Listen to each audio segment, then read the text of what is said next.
ഇനി ഞാൻ എൻ്റെ ഓൺ വോയിസിലൊരു വീഡിയോ ചെയ്യുന്നത്. ഇപ്പോൾ വാട്സപ്പൊക്കെ എല്ലാവരും യൂസ് ചെയ്യുന്നുണ്ടല്ലോ. അപ്പോൾ വാട്സപ്പിൽ ഈ video call. Hi, good evening. ഇനി ഞാൻ എൻ്റെ ഓൺ വോയിസിലൊരു വീഡിയോ ചെയ്യുന്നത്. ഇപ്പോൾ വാട്സപ്പൊക്കെ എല്ലാവരും യൂസ് ചെയ്യുന്നുണ്ടല്ലോ. അപ്പോൾ വാട്സപ്പിൽ ഈ വീഡിയോ കോൾ ചെയ്യുന്നവർ പ്രത്യേകം ശ്രദ്ധിക്കണം.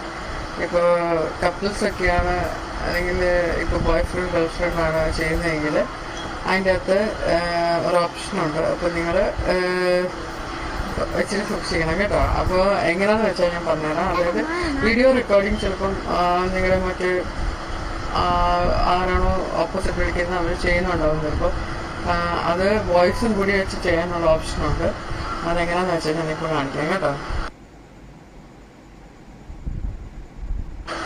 അപ്പോൾ അത് കണ്ടോ, അതായത് നമ്മുടെ ഫോണിൽ മോർണിംഗ് സ്ക്രീൻ റെക്കോർഡിംഗ് എന്നുള്ള ഓപ്ഷനുണ്ട്. അത് വെച്ച് ചെയ്യുമ്പോഴത്തേന് നമുക്ക് അതിനകത്ത് ഈ വാട്സപ്പ് നമ്മളിപ്പം വിളിച്ചുകൊണ്ടിരിക്കുന്ന സമയത്ത് ഇത് ഓണാക്കി വയ്ക്കുക. ആദ്യം ഓണാക്കി വെച്ചിട്ട് നമ്മളിപ്പം വാട്സപ്പ് വീഡിയോ കോൾ ചെയ്യുകയാണെങ്കിൽ ഓട്ടോമാറ്റിക്കലി നിങ്ങളുടെ വോയിസും അതിനകത്ത് റെക്കോർഡാവും, അതിൻ്റെ വീഡിയോയും എല്ലാം റെക്കോർഡാവും കേട്ടോ.